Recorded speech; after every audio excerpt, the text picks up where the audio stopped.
So my talk's called The Wasteland and the Grail. And I'd like to begin with some opening lines of a poem by my teacher, Sahajatara, called Secret Wings. We cry that we are weak, although we will not stir our secret wings. The world is dark because we are blind to the starriness of things. So here's another quote. This is my favourite line from Wordsworth. The earth and every common sight to me did seem apparelled in celestial light. And one more quote. This is from the film Excalibur. Have you found the secret that I have lost? Yes, you and the land are one. Start sobbing. Yeah. So I first began looking for the Holy Grail when I was a child. And I can't quite remember how it started, but I do remember seeing the 1953 film Knights of the Round Table and being incredibly moved by hearing Percival talk about having a vision of the Grail. He describes how all the knights had heard music and seen a light, but only he heard the voice. And the voice tells him to go forth and seek the Grail, so that faith in what is eternal may be renewed. The reason this touched me so deeply was because of certain spiritual experiences I had in childhood. The first time it happened, I was about 4. I was playing with my sister in the garden, and suddenly I had a feeling like a voice had called me. And I looked up and saw the most beautiful sunset, the whole sky kind of transfigured with colour. And I suddenly no longer had any sense of self. It was like everything was part of everything else. There was no distinction between things anymore. Everything was kind of made of love, and it was as if love resided equally in all things. So I used to refer to this experience as the oneness. And hearing Percival talk about his vision of the Grail really touched on this experience of having seen something that I couldn't explain and that other people didn't necessarily seem to share. When I was in my early 20s, I saw the film Excalibur. And again, the bit that really affected me was the bit where Percival finds the Grail. Just to say to anyone that's come here expecting a kind of scholarly exposition on the Fisher King, etc., most of my spiritual life is based on cheesy movies. So yes, in Excalibur, just before Percival finds the Grail, he's driven out of this village. Most of the other Grail knights are dead, and he falls into the river. So he begins to sink down, and that's when he starts to strip away his armour. And once he's stripped away his armour, he has the vision of the Grail castle. So the stripping away of the armour is very moving, because so often in life we're kind of defending this little space that we call ourselves, constantly reinforcing this sense of self and other, and shutting ourselves out from eternity. In the words of William Blake, if the doors of perception were cleansed, everything would appear to man as it is, infinite. For man has closed himself up till he sees all things through the narrow chinks of his cavern. So anyway, Percival enters the Grail castle, and he has to answer several questions which are kind of put to him by the sort of disembodied voice of King Arthur. And the last question is, have you found the secret that I have lost? And Percival replies, yes, you and the land are one. Percival then appears back at Camelot and gives Arthur the Grail to drink from, saying, you and the land are one. Arthur drinks from the Grail and is healed, and the wasteland too is healed. Flowers burst forth upon the trees, the land becomes green again, and Arthur's response is, I did not know how empty was my soul until it was filled. So I came across Buddhism in my mid-20s after I met Jayaraja and he taught me to meditate. I was very impressed with the Buddhists I met and the Buddhist centre in general, especially the free tea and biscuits. But I don't think I would have stuck with Buddhism had I not read a book by Vasantra called Meeting the Buddhas. And in Meeting the Buddhas, I came across the idea of the Bodhisattva vow. So Bodhi means enlightenment, Sattva means being. So the Bodhisattva is one who seeks enlightenment for the sake of all beings. When I read those words, I just remember thinking, well, this is the Grail. This is what I've been looking for. There's nothing in the universe that is higher than this. So let's look at some basic Buddhism. So conditionality or non-duality. Everything arises in dependence on conditions and ceases when those conditions cease. Things come into being in dependence on a very complex web of conditions. They remain in place while those conditions last and change or disappear when those conditions change or disappear. So my favourite example is of a rainbow. So if you have sun and rain, a rainbow appears. If the sun goes behind a cloud, the rainbow ceases to be. So it's not that it was never real, just that it only depended on conditions. And everything is like that. It appears to be a separate entity, but it is not. So if we take a more solid seeming example, say, of our bodies, well, take away oxygen and we'll quickly find out how not separate from conditions we actually are. There's a nice quote in the drama of cosmic enlightenment along these lines. If you could see through a sufficiently powerful microscope, you wouldn't be able to see where the body ended. It would just fade into a cloud of minute particles. The sharp edges you see with the naked eye simply aren't there. There is just a finer and finer aura extending into space, and the situation is similar on other levels. So one more slightly different example, this paper that my talk's written on, it arose in dependence on there having been a tree, and that tree arose in dependence on the conditions of sun, rain, soil, and also on all the millions of years of evolution that led up to it. Everything is empty of inherently existing selfhood. Nothing is separate. Generally, in the world, we do experience things in terms of there being like a subject here and an object out there, so a sort of a me and an everything else. There's a very beautiful myth in ancient Indian mythology about Indra's net.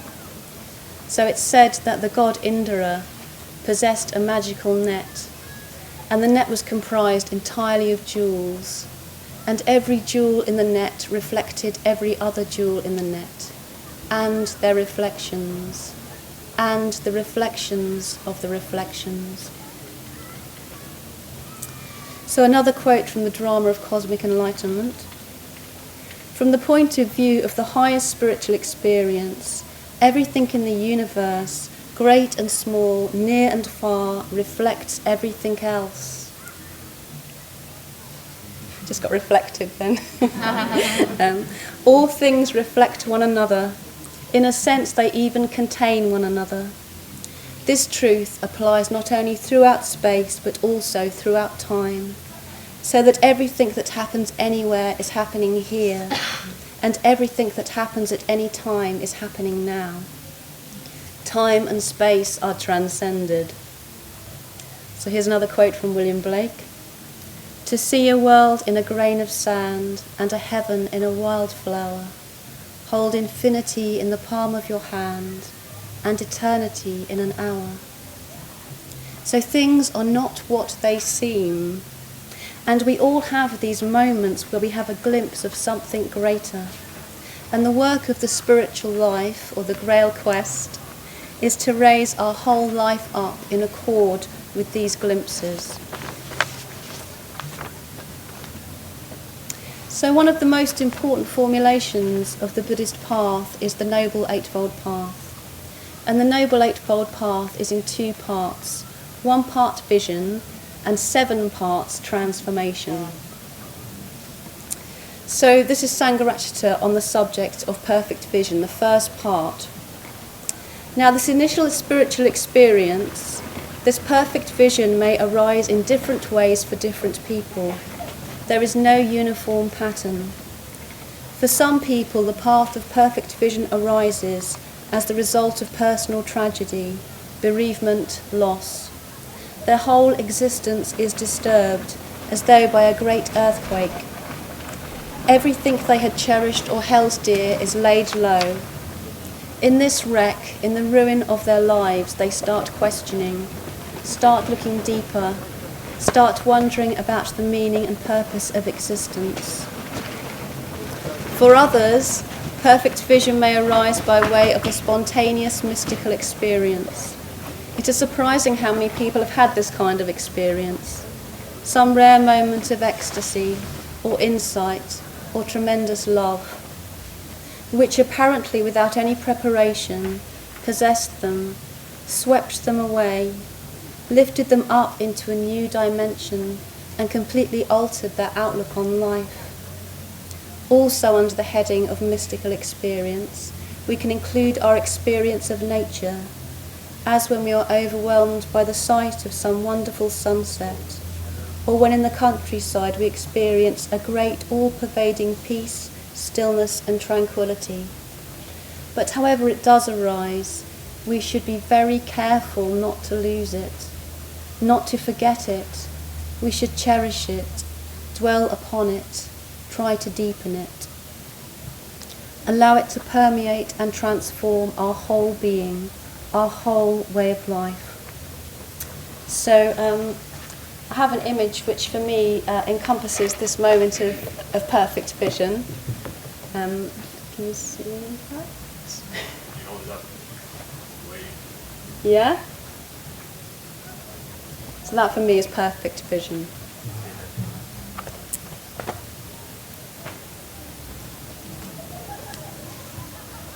So the Noble Eightfold Path, 1 part vision, 7 parts transformation.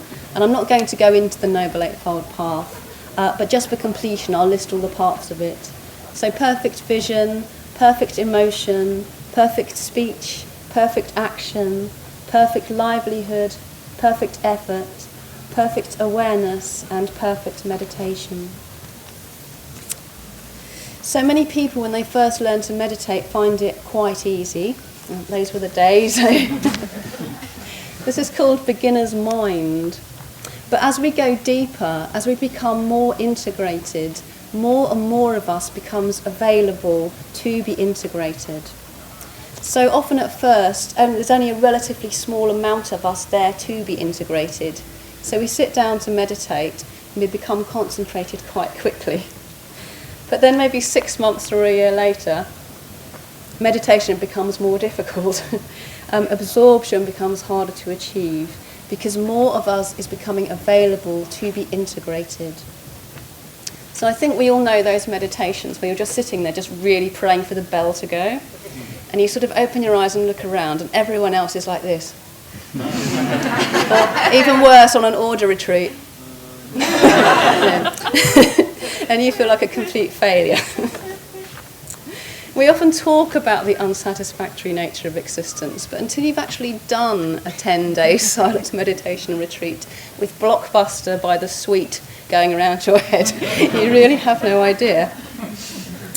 So all I can say is keep going. The Grail quest is not easy because transformation is as painful as it is blissful. It will be necessary to come into contact with parts of ourselves which we would rather not come into contact with.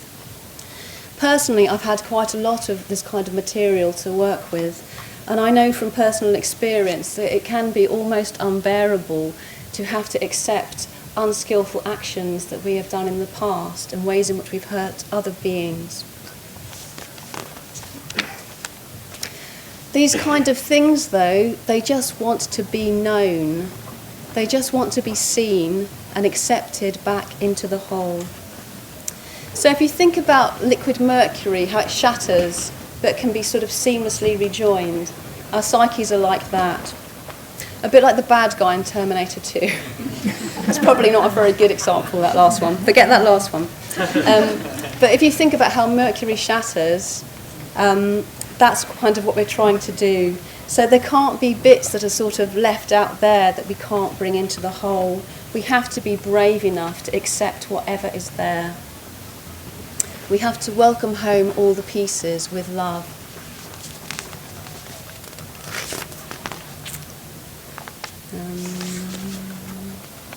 So if we repress into unconsciousness the bits that we find unacceptable, two things happen. One, we will always be afraid. And two, we will project that material onto others in the form of a shadow, and they will be forced to carry it for us. The more we can receive our own being into ourselves, the more compassion we will have for the world, the less judgmental we will be. So, we cry that we are weak, although we will not stir our secret wings. The world is dark because we are blind to the starriness of things. The starriness of things. In Buddhism, there is an absolute reality, a universal mind. In one of his lectures, Sahajatara describes one pure, non-dual, all-comprehending, blissful world which transcends the evolutionary process, existing in another dimension. He adds that no proof is possible, but what one has to go on is the unanimous testament of mystics throughout all religions, who know of a universal mind that transcends what we ordinarily know. This is what we glimpse in our moments of perfect vision.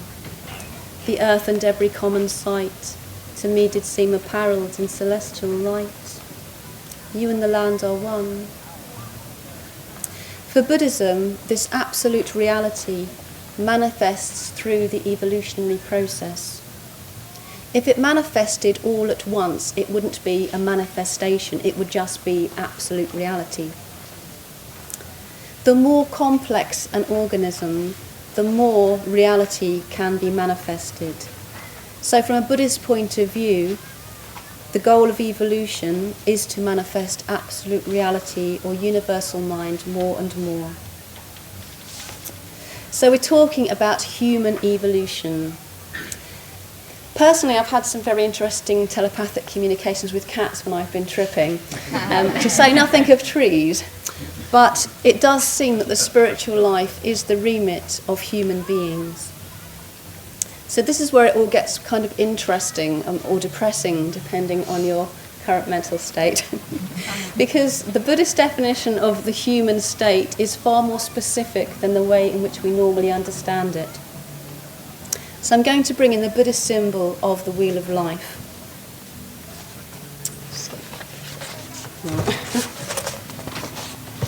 Can you see that? Sahajatara, help. You just hold the bottom maybe. Hold it, that's it, you got it. Yeah? Show and tell. Okay. So the Wheel of Life is a symbol of unenlightened existence. It consists of 4 circles, and the whole thing is being held by Yama, the Lord of Death. So I don't really give very fluffy talks, just to say. So the Lord of Death is holding life. Okay, should we put it down? Thank you, my lovely assistant.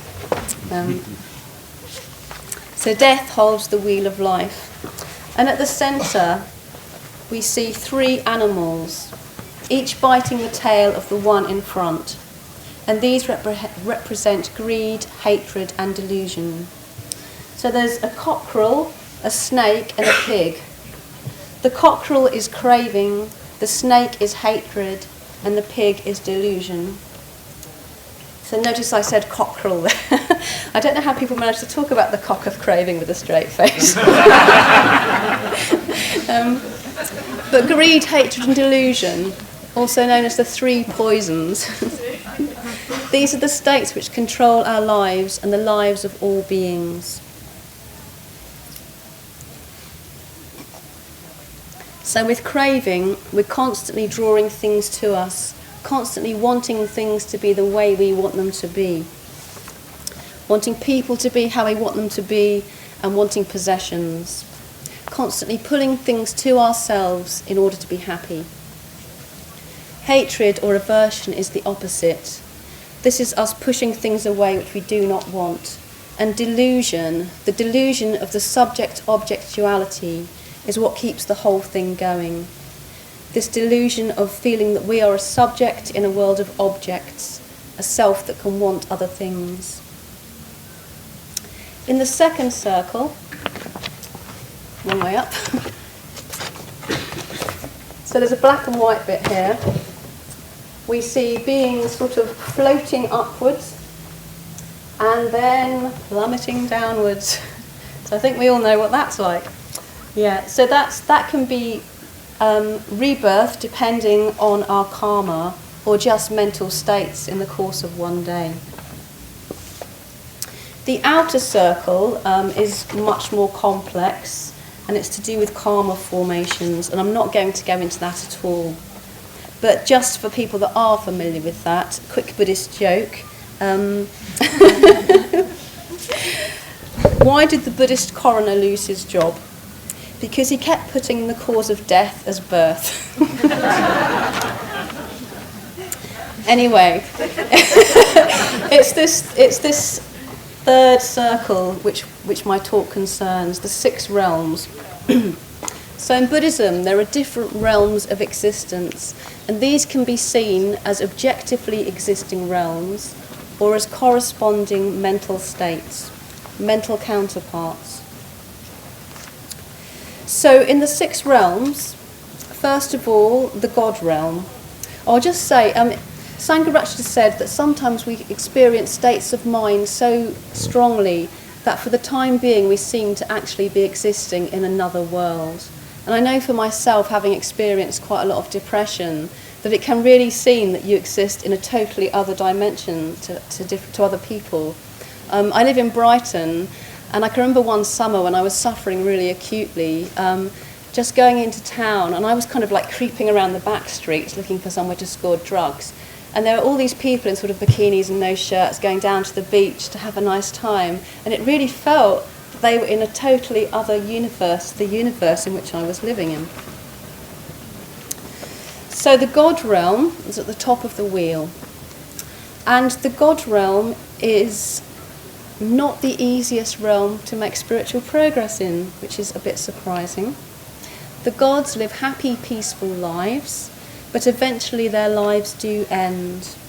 And the mental equivalent of the God realm is described as a happy, pleased state of mind, a state of relaxation, content and repose. It is also a state of aesthetic experience.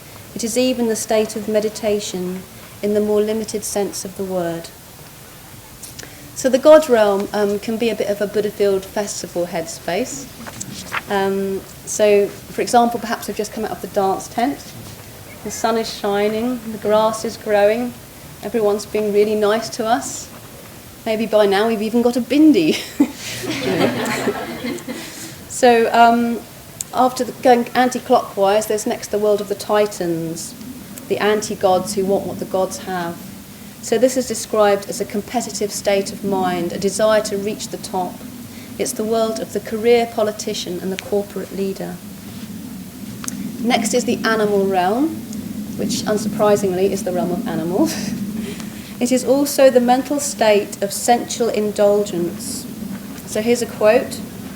In this state, one is interested in only food, sex, and simple material comforts. So sort of an average Saturday night. When one's desire for these things is satisfied, one is quite gentle, quite tame even. But when they're frustrated, one becomes dangerous, rather like a wild animal. So next is the realm of hungry ghosts. And hungry ghosts are shown as having sort of huge bellies and tiny mouths the size of a pinprick, so they can never eat enough to be fulfilled. And anything they do manage to consume turns to fire or filth. It is the state of neurotic desire and addiction. Sahajatara writes, desire is neurotic when it seeks from its object either more than that object can give, or even something very different from what that object can give. It is permanent unfulfillment. So a bit like watching season 8 Game of Thrones. So as an alcoholic, I know this realm very well. I also think that our separation from nature in our industrialised, computerised society makes us a bit into hungry ghosts. Cut off from the beauty of the world, we seek to fill that void with consumerism and more sophisticated ways of enjoying ourselves for less and less pleasure. So we come around to the human realm, described as neither ecstatic nor agonised, neither fiercely competitive, nor yet neurotically desirous. In this state, we are aware of ourselves and other beings. In this state, we satisfy objective human needs, but at the same time, we see they have their limitations. This is the truly human state, but it is a state which most human beings only intermittently or perhaps never experience.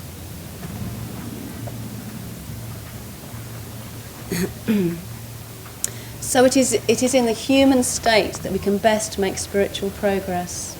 But there is hope, because the Buddha goes into all the realms, and to each realm he brings what those beings need. To the world of the gods he brings a lute, on which he plays the music of impermanence, to remind the gods that nothing lasts. To the Titans he brings a sword of wisdom, to remind them that the real battle is over delusion. The real fight is to break through into Buddhahood. To the world of animals he brings a book, symbolising culture. When we are in the animal state, what we need is to become civilised, to make ourselves acquainted with the arts and sciences, the cultural life of mankind, which has a refining influence. So I know from personal experience that it can be quite hard to reach for the Wordsworth or the Mozart when all you really fancy is a vegan cornetto and a widow twanky, but one makes the effort. So to the hell beings, the Buddha brings healing nectar or amrita, because the first thing you need when you're really suffering is simply respite from suffering. Amrita also means deathlessness, enlightenment, because from one perspective, if you're really suffering that much, the only solution is to wake up. To the hungry ghosts, the Buddha brings food and drink they can actually consume. Sahajatara says this means that when we're in a state of neurotic desire, the next step is to get back to objectivity, to the present moment. It also means seeing what it is we really desire. So with addiction, we have to realise that it's not really alcohol or weed or heroin or the romantic myth that we seek. We have to realise that we use those things to avoid feeling the lack of what we really need. And to the human realm, the Buddha brings the Dharma, the Buddha's teachings. In the human realm, there is a balance of joy and suffering. Too much suffering and we lose awareness, the ability to be in the present moment. Too much ease and we lose awareness of the sufferings of the world. So I hope that explains a bit about what it means to be human and why the spiritual life is the remit of human beings. We looked at the wheel, but there is also the spiral path, the path of the higher evolution. And the first step on this path is dukkha. And dukkha translates as both unsatisfactoriness and suffering. And both meanings of the word are important. So I don't think I need to explain what suffering means, because I think we all know. But to unpack unsatisfactoriness a bit, nothing in mundane existence really satisfies us. And the reason for that is that in reality, there is no subject and no object. The only fulfillment, the only end to our great thirst, is through realising that we were never separate. And part of us constantly intuits this universal mind, and longs for it. Sahajatara has quoted St. Augustine in this context. Thou hast made us for thyself, and our heart is restless until it finds rest in thee. So all those songs that speak of coming home that move us so much, this is why they move us, because we intuit this truth.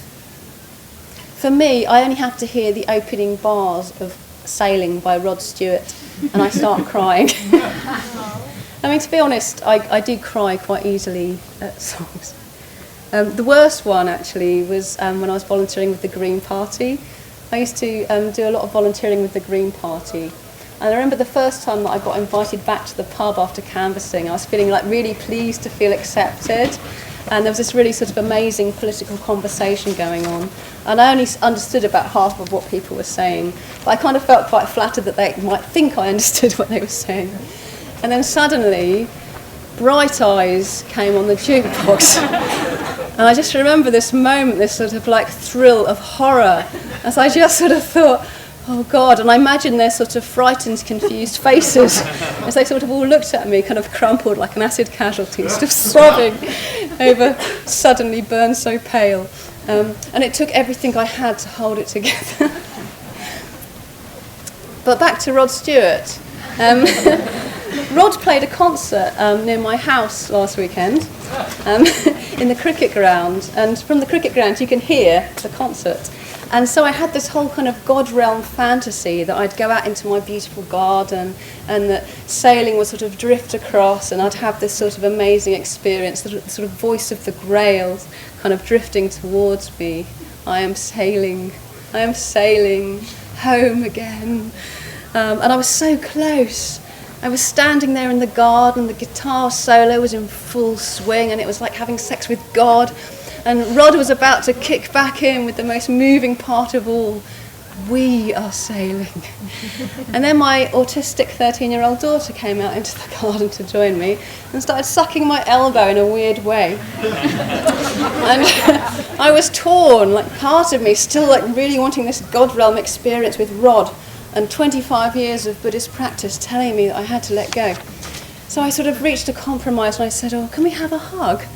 And she said, yes, if I can suck your face. So there we stood with her sucking my face and me loving her with all my heart, as Rod assured us that all beings will be freed from suffering. So, unsatisfactoriness, the intuition that there is something more to life, is the first step on the spiral path. And in dependence on dukkha arises faith. Faith is the next step on the spiral path. Sahajatara says, we go looking for something and we don't know what for. If we search long enough, we find something higher, a symbol, a book, a picture, or a person. And something is touched in us and we think, this is what I was looking for all along. So it's not faith in the sense of blind belief. It's not faith as merely emotional state. Faith is the response of our total being to something higher, something beyond, the longing to give ourselves completely. It is the response of what is ultimate in us to what is ultimate in the universe. So we begin on the quest, but the quest is not easy, because though we rightly intuit that the subject-object divide is not real, although we intuit a kind of oneness, or at least a not-two-ness. As Vasantra has said, our actual experience is more like there's about 100 selves, and they all want different things. So I can give you a bit of an example of this. I remember being at Victoria bus station in my early 20s, and there was some really beautiful music playing. I think it was summer from Vivaldi's Four Seasons. And I remember thinking, oh, I want my whole life to be like this music.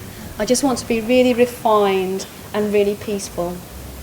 And then I walked into a cafe and The Passenger by Iggy Pop started playing. And I straight away thought, oh, sod being refined. I want to smash a bottle over my head, take loads of drugs. The quest is difficult because we are not integrated. Gradually, the more we practice, the more our energies come together and the more our energies move in the same direction. In his lecture From Alienated Awareness to Integrated Awareness, Sahajatara talks about just because we're not experiencing part of ourselves, it doesn't mean it's not there. In childhood, we may be taught that certain emotions are wrong, such as anger, sadness, feelings to do with sex and so on. And these feelings kind of get driven underground. Consciousness is a bit like the tip of an iceberg. Most of us, the unconscious, is below the waterline. So the Grail quest can be seen as moving from unconsciousness to consciousness, from unawareness to awareness. And apparently it's even possible to become conscious when we're asleep. I read somewhere recently that when we become lucid in a dream, that what we should do is go and look for the Buddha and ask him for a teaching. This was quite a big revelation to me because I have quite a lot of lucid dreams and it's never occurred to me to go and look for the Buddha. When I become lucid in a dream, I just go, oh great, I'm lucid. This means I can fly. So,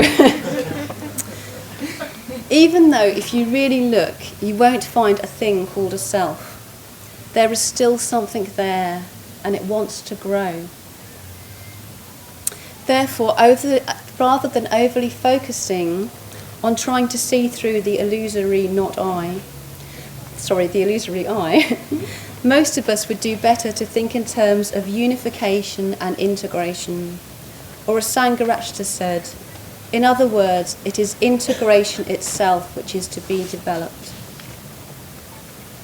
I think we can delude ourselves that we are coming from a place of spontaneity or intuition, when really it is simply that we are not integrated. So there is something there and it wants to grow. In the White Lotus Sutra, we come across the parable of the plants or the parable of the rain cloud. And this parable describes that just as the rain falls equally on all the plants, and yet each grows in accord with its own nature, so too when the rain of the Dharma, the Buddha's teachings, falls, it causes each being to grow.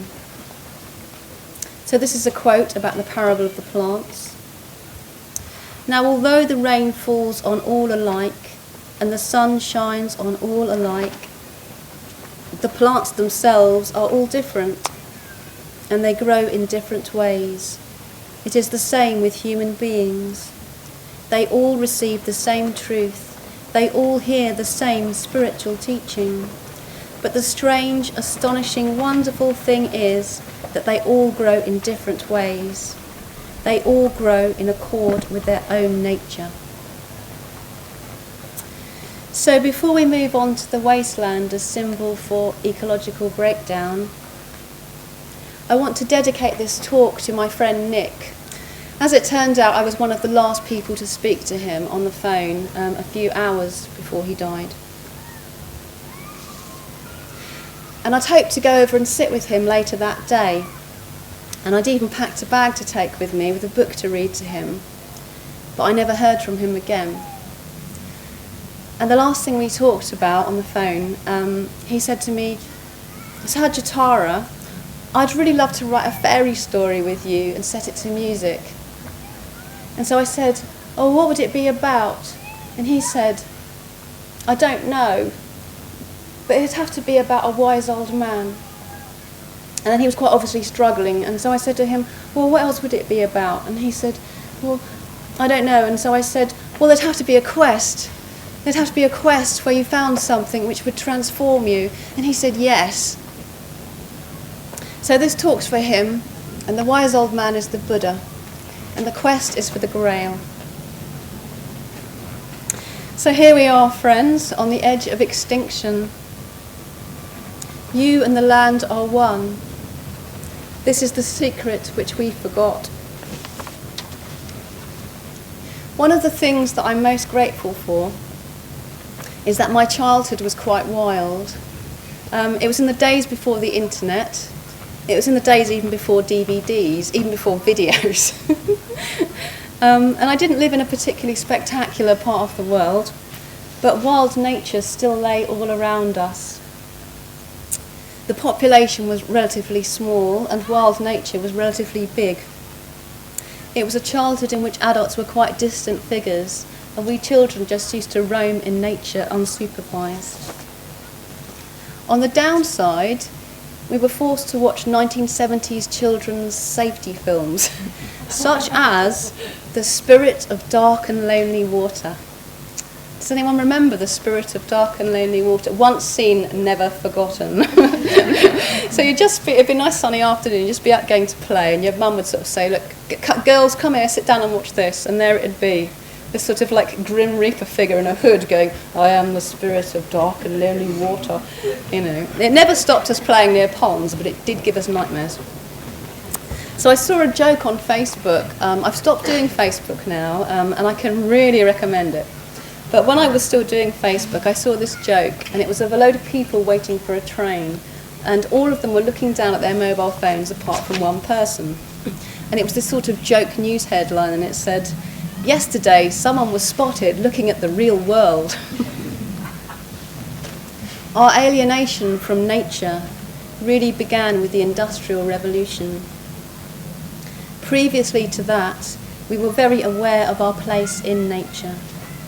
Our relationship to things such as growing food was very intimate. I don't mean to glamorise pre-industrial civilization. I've said this in a talk before, but I'll say it again. Anyone who's tried scything for an extended period of time will know just how unglamorous it really is. Did people care more about nature before the Industrial Revolution? Well, probably not. There's a passage from Thomas Hardy's Tess of the D'Urbervilles where he talks about the harvest. And they were using a very simple reaping machine, which was horse-drawn. But I'd like to read it.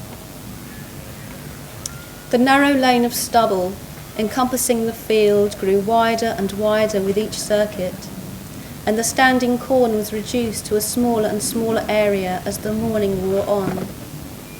Rabbits, hares, snakes, rats, mice retreated inwards, unaware of the ephemeral nature of their refuge, and of the doom that awaited them later in the day, when their covert shrinking to a more and more horrible narrowness, they were huddled together, friends and foes, till the last few yards fell also, and they were every one of them put to death by the sticks and stones of the harvesters. So it's not just that we need to understand our dependence on nature. We also need to learn how to love other earthlings, because it is this utilitarian attitude towards life that has brought us to the edge of extinction.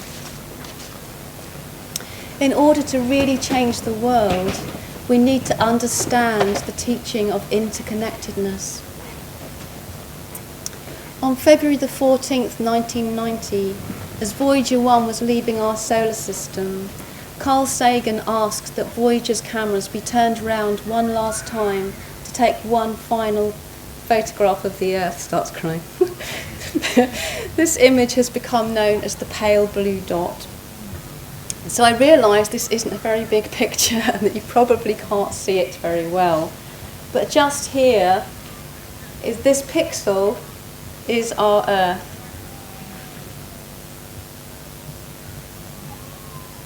Carl Sagan said, our posturings, our imagined self-importance, the delusion that we have some privileged place in the universe are challenged by this point of pale light. Our planet is a lonely speck in the great enveloping cosmic dark. In all this vastness, there is no hint that help will come from elsewhere to save us from ourselves. It has been said that astronomy is a humbling and character-building experience. There is perhaps no better demonstration of the folly of human conceit than this distant image of our tiny world. To me, it underscores our responsibility to deal more kindly with one another and to preserve and cherish the pale blue dot, the only home we've ever known. In the Simpsons film, told you it was a highbrow talk. In the Simpsons film, there's a shot where you see a pub and a church, and everyone thinks that the world is ending. Everyone that's in the pub runs outside, everyone that's in the church runs outside. All the people from the church run to the pub, and all the people from the pub run into the church. So what might a Buddhist response to the climate crisis look like? Well, it's very handy because she's right here. There is an archetypal bodhisattva called Green Tara. So she's a representation of the Buddha's active compassion. She is deep green in colour. She sits with her left leg in meditation posture, but with her right leg she steps down into the world to go to the aid of living beings, and with her right hand she makes a gesture of infinite giving. So compassion is not just a feeling, compassion is an action. In my experience, the only antidote to the despair over the climate catastrophe is to take some form of action. And similarly to the parable of the plants, that action will be different for different people. We need protesters and gardeners. We need recyclers, refurbishers, artists, myth makers, dancers, and so on. Painting an image that inspires others could be your action. If we survive, we're going to need to do pretty much everything differently. And I believe that a real new world would include the gifts of everyone. I do have to say, though, that I have been amazed by Extinction Rebellion. The people who were arrested during the rebellion deserve the gratitude of us all. But those people who were arrested could not have done it without everyone else who was there but wasn't arrested. It is the whole that counts. We need to stop looking at things in isolation and see how everything connects. For myself, my story is that in terms of trying to raise consciousness around the climate and so on, I got really burnt out. I did too much. What I realised was that I was doing to myself that which we do to the world, taking from it every resource it had to give without putting anything back. We have to be the change we want to see. We have to practice sustainability towards ourselves.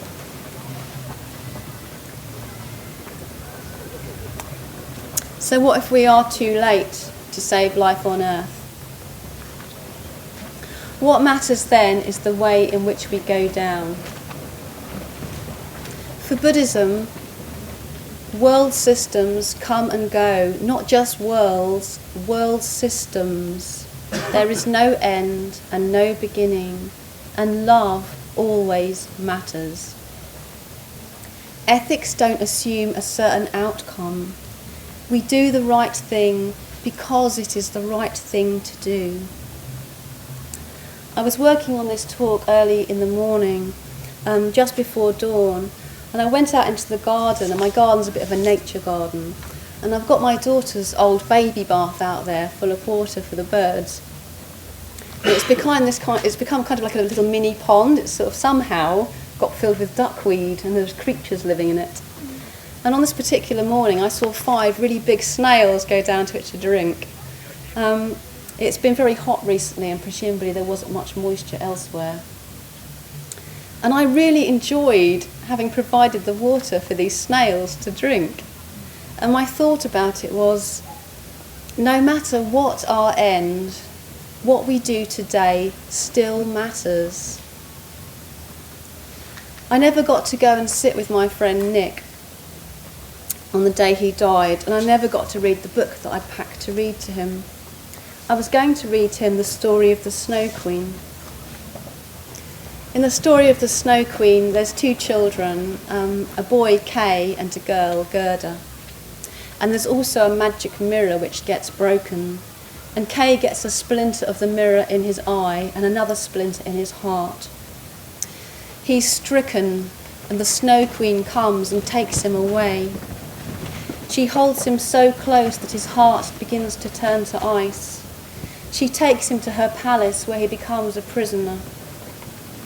He sits arranging pieces of ice, for the Snow Queen has said that if he can arrange the pieces of ice so they spell the word love, he will be freed.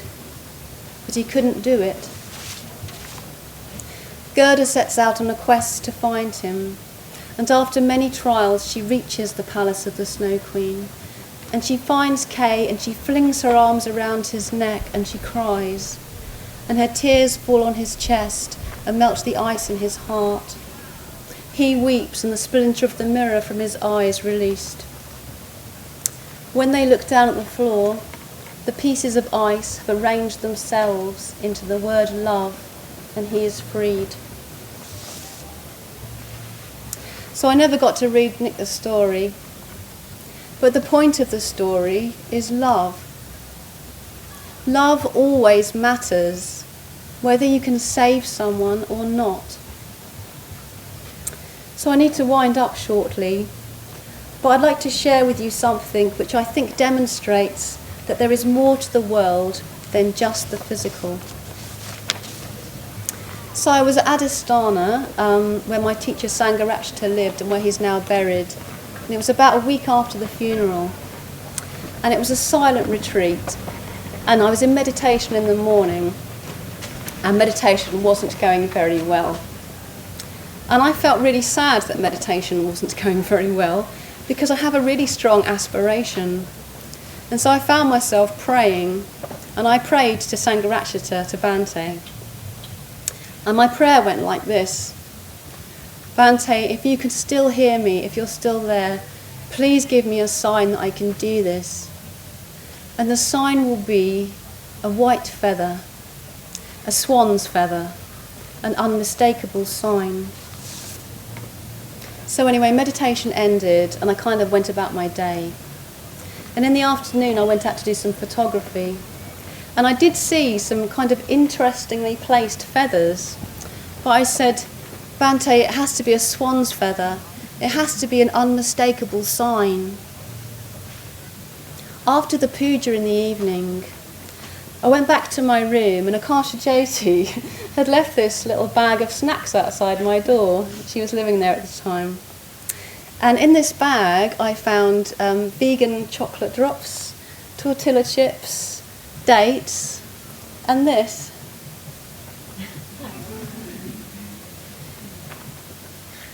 So I'd love to have seen my face at that moment. Magic is real and it happens. So here's the last verse of Secret Wings. Oh, cry no more that you are weak, but stir and spread your secret wings, and say the world is bright because we glimpse the starriness of things. So I have two images here and both are true. One, time, our Earth viewed from the moon. Here's Carl Sagan again on the pale blue dot. Consider again that dot. That's here, that's home. That's us. On it, everyone you love, everyone you know, everyone you ever heard of, every human being who ever was, lived out their lives. The aggregate of our joy and suffering.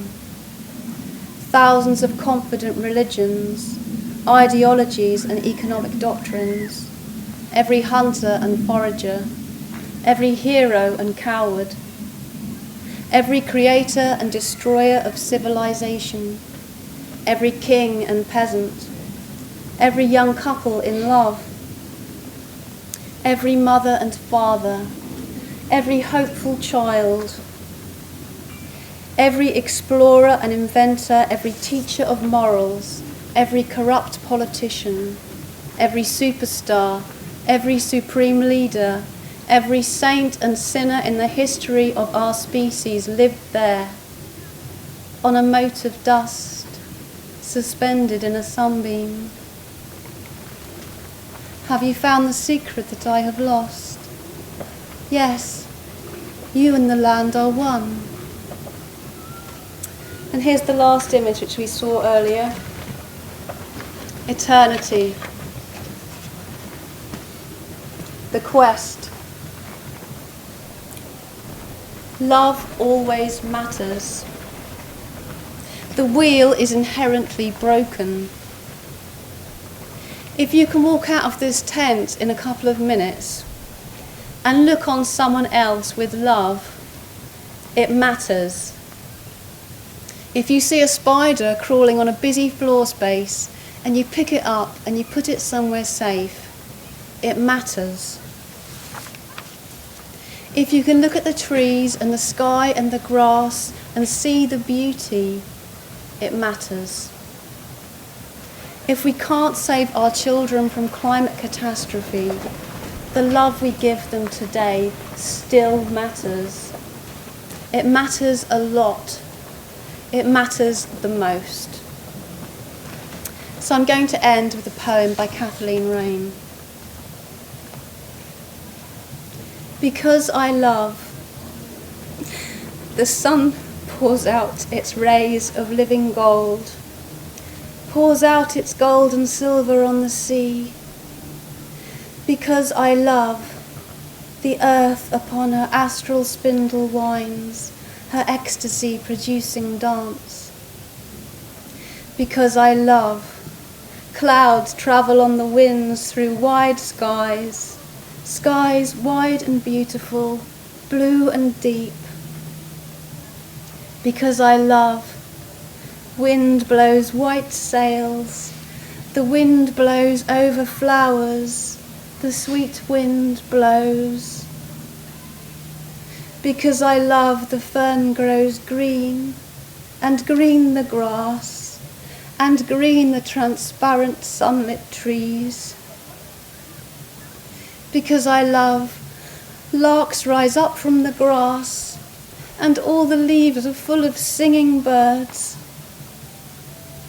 Because I love, the iridescent shells upon the sand take forms as fine and intricate as thought. Because I love, the summer air quivers with 1,000 wings, myriads of jeweled eyes burn in the light. Because I love, there is an invisible way across the sky. Birds travel by that way. The sun and moon and all the stars travel that path by night. Because I love, there is a river flowing all night long. Because I love, at night the river flows into my sleep. 10,000 living things are sleeping in my arms, and sleeping wake and flowing are at rest.